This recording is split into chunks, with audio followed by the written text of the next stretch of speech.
Hey guys, Model Train Time back here with another video, and today we are checking out an engine from 1958. I know you guys have seen in the last video the mini crocodile shunter engine. That broke. And I sent it back to the seller today. He's going to give me a refund and told me to keep the signal. But I bought this instead. This was $33, I believe. It wasn't that much for it, and it was cleaned and oiled, so hopefully this one will last longer than the shunter engine.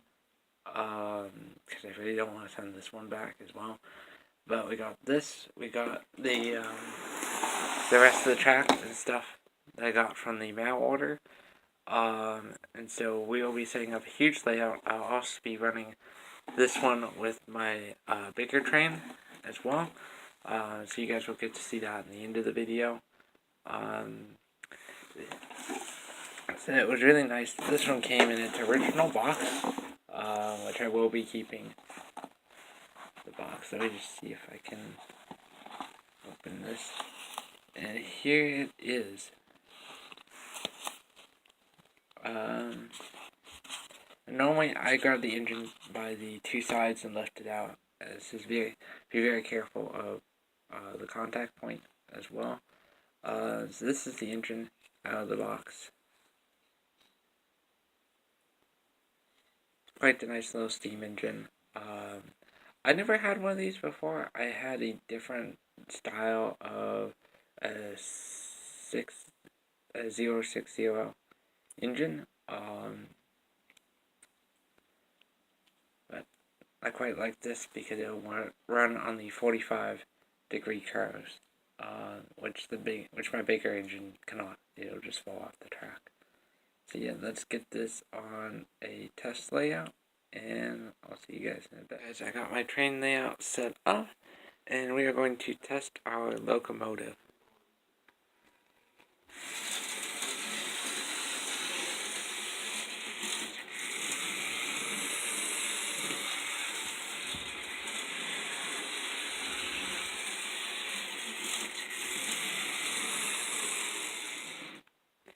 I say it runs pretty well, except for the points, and I think there may be some like little crud buildup on the top of the connectors, and that's why it's slowing down a bit. But I'm really impressed with this locomotive. This thing doesn't spark, it doesn't complain. I mean, it just sounds right. It sounds like a well-lubricated engine. And this was $33. Bear in mind that this guy over here is around $100 used. And can go up to $400 depending on if it has an MFX sound and smoke generating and all that stuff.